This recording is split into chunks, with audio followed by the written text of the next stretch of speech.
Hello, we are going to do chapter 14 of Emma.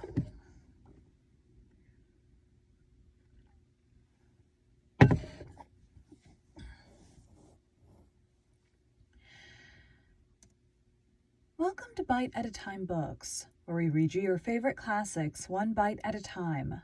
My name is Bree Carlisle, and I love to read and wanted to share my passion with listeners like you. All of the links for our show are in the show notes. Today we will be continuing Emma by Jane Austen. My voice is better than it was yesterday.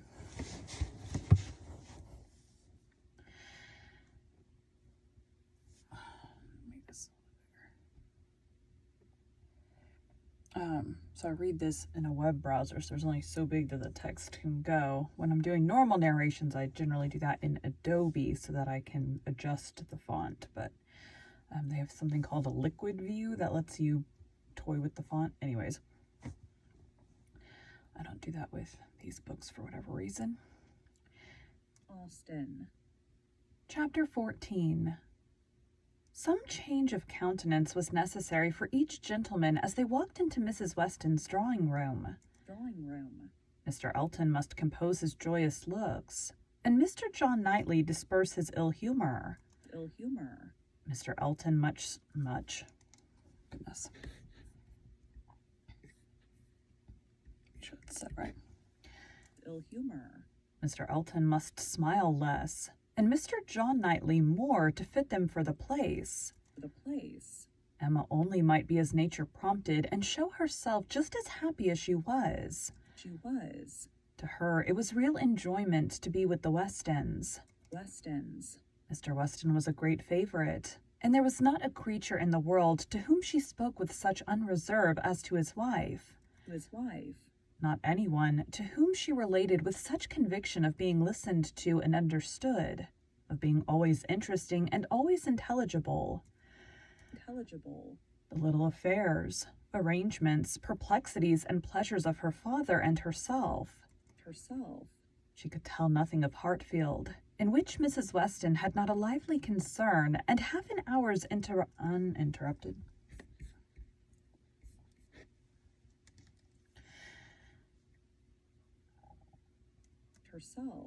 She could tell nothing of Hartfield, in which Mrs. Weston had not a lively concern, and half an hour's uninterrupted communication of all those little matters on which the daily happiness of private life depends was one of the first gratifications of each.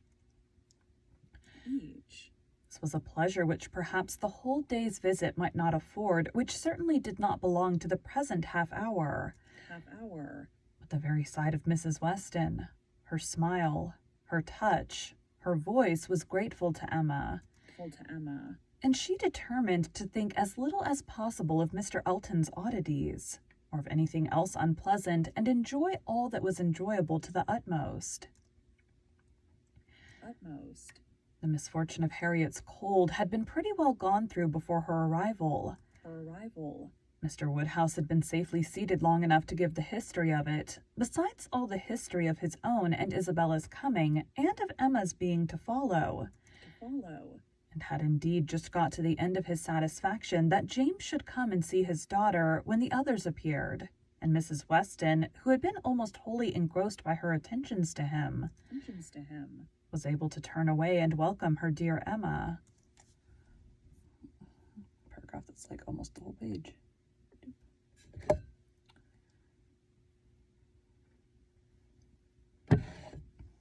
Dear Emma.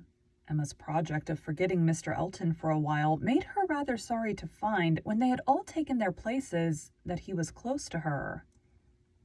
The difficulty was great of driving his strange insensibility towards Harriet from her mind, while he not only sat at her elbow, but was continually obtruding his happy countenance on her notice, and solicitously addressing her upon every occasion.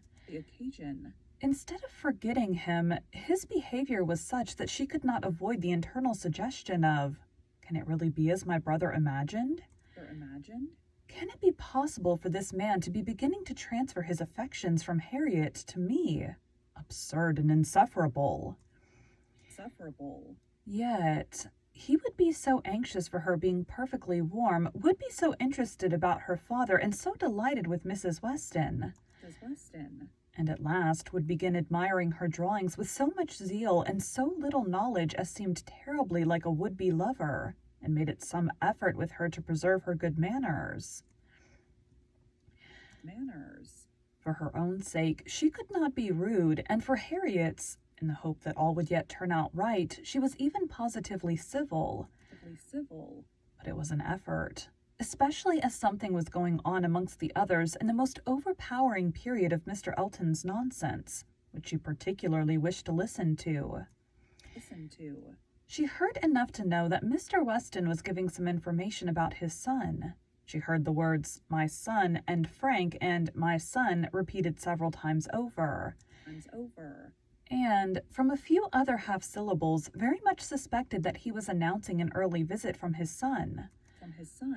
But before she could quiet Mr. Elton, the subject was so completely past that any reviving question from her would have been awkward.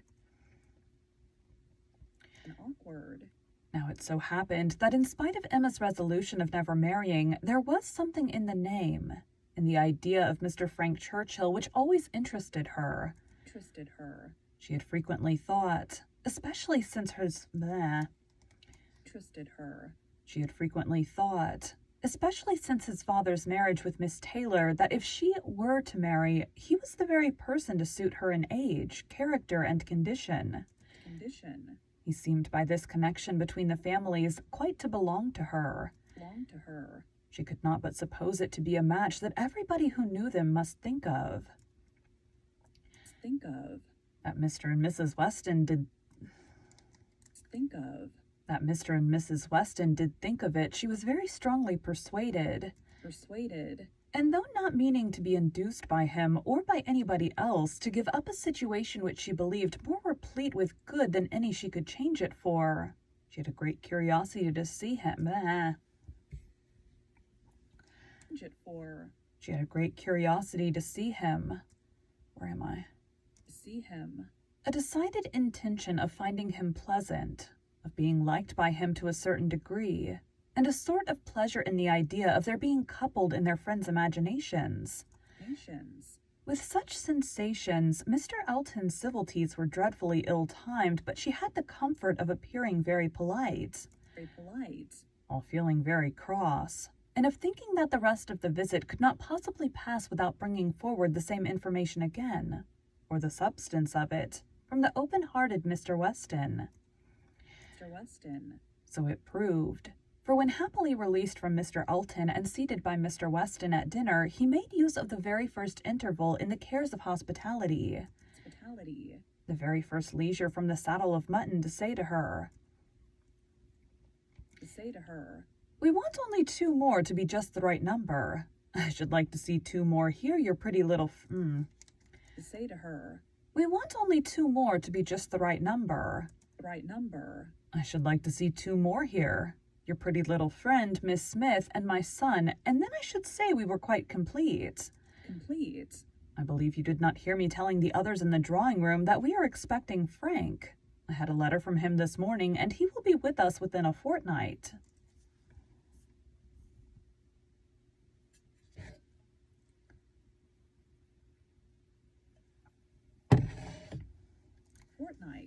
Emma spoke with a very proper degree of pleasure, and fully assented to his proposition of Mr. Frank Churchill and Miss Smith making their party quite complete. "He has been wanting to come to us," continued Mr. Weston, "ever since September. Every letter has been full of it.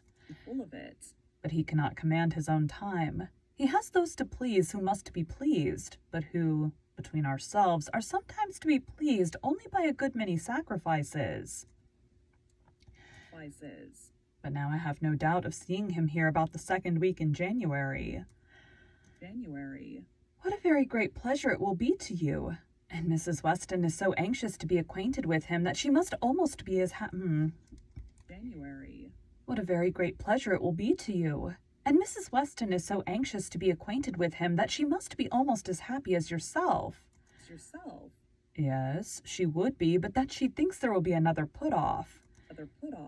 She does not depend upon his coming so much as I do, but she does not know the parties so well as I do.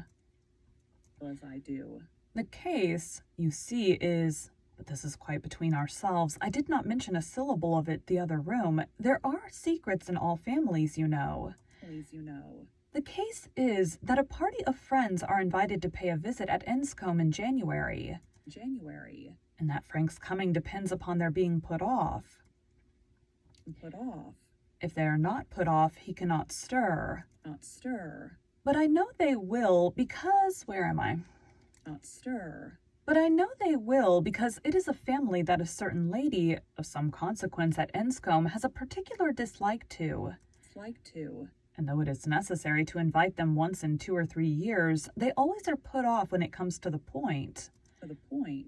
I have not the smallest doubt of the issue. I am as confident of seeing Frank. Where am I? I keep losing my spot. I am as confident of seeing Frank here before the middle of January as I am of being here myself. But your good friend there, nodding towards the upper end of the table, has so few vagaries herself and has been so little used to them at Hartfield, that she cannot calculate on their effects as I have been long in the practice of doing. I am sorry there should be anything like doubt in the case, replied Emma, but am disposed to side with you, Mr. Weston. If you think he will come, I shall think so too, for you know Enscombe. Yes, I have some right to that knowledge, though I have never been at the place in my life. She is an odd woman. But I never allow myself to speak ill of her on Frank's account, for I do believe her to be very fond of him.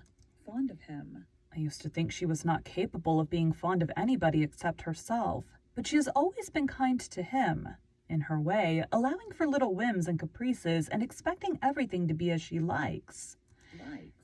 And it is no small credit, in my opinion, to him that he should excite such an affection. For though I would not say it to anybody else, she has no more heart than a stone to people in general, and the devil of a temper. Emma liked the subject so well that she began upon it, to Mrs. Weston very soon after their moving into the drawing-room, wishing her joy, yet observing that she knew the first meeting must be rather alarming. Mrs. Weston agreed to it, but added that she should be very glad to be secure of undergoing the anxiety of a first meeting at the time talked of. For I cannot depend upon his coming. I cannot be so sanguine as Mr. Weston. I am very much afraid that it will all end in nothing. Mr. Weston, I dare say, has been telling you exactly how the matter stands. Yes. It seems to depend upon nothing but the ill humor of Mrs. Churchill, which I imagine to be the most certain thing in the world.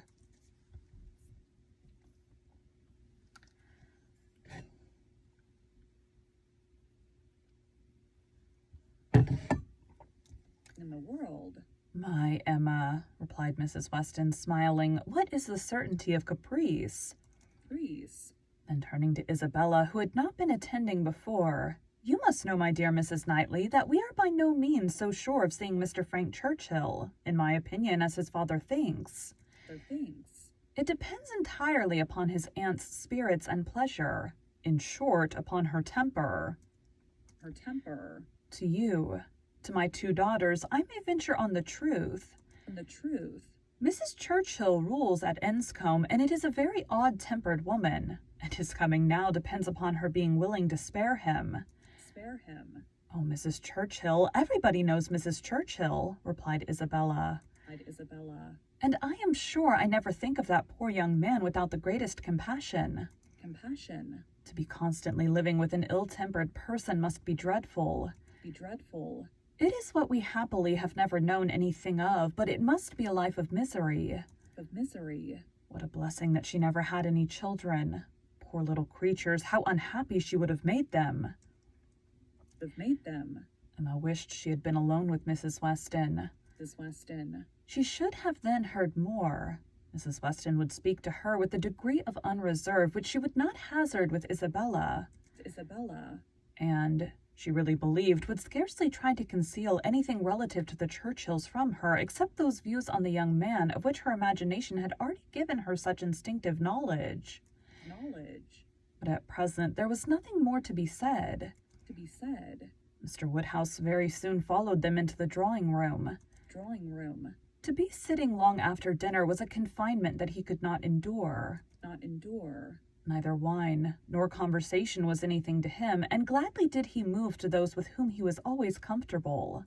Comfortable. While he talked to Isabella, however, Emma found an opportunity of saying, "And so you do not consider this visit from your son as by any means certain?" Certain. "I am sorry for it. The introduction must be unpleasant whenever it takes place, and the sooner it could be over, the better."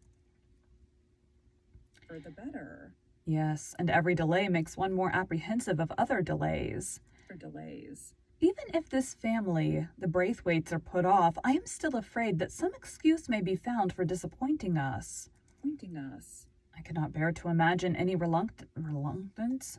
Pointing us. I cannot bear to imagine any reluctance on his side, but I am sure there is a great wish on the Churchills to keep him to themselves. Themselves. There is jealousy.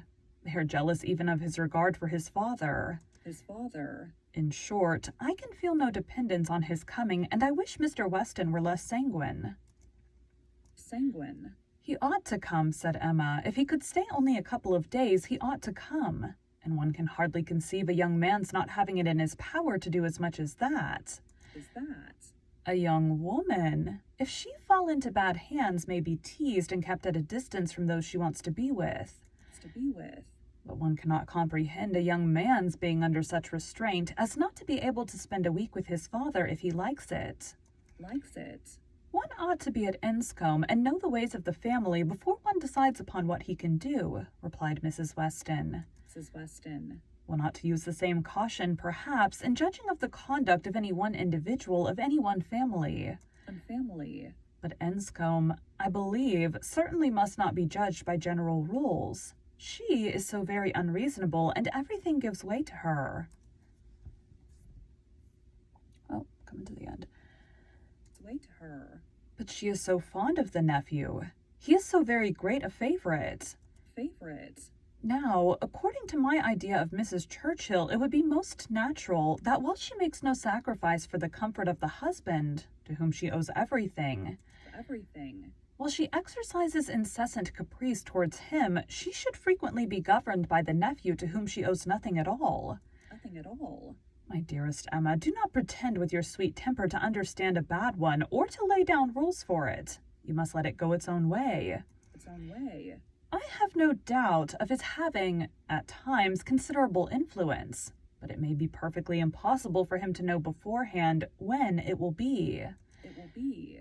Emma listened and then coolly said, "I shall not be satisfied until he comes." He comes. "He may have a great deal of influence on some points," continued Mrs. Weston, "and on others very little. Very little. And among those on which she is beyond his reach, it is but too likely may be this very circumstance of his coming away from them to visit us." Visit us. Thank you for joining Bite at a Time Books today, while we read a bite of one of your favorite classics. All of the links for our show are in the show notes. Show notes. We are part of the Bite at a Time Books Productions Network. If you ever wondered what inspired your favorite classic novelists to write their stories, what was happening in their lives or the world at the time, check out Bite at a Time Books, Behind the Story, wherever you listen to podcasts. Again, my name is Brie Carlisle, and I hope you come back tomorrow while we take the next bite of Emma. I'm not entirely sure what I said for the sentence before that. What was happening in their lives or the world at the time, check out Bite at a Time Books, Behind the Story, wherever you listen to podcasts. Yeah, that's fine. Missed the Tuesdays, but that's okay. All right, thanks, guys.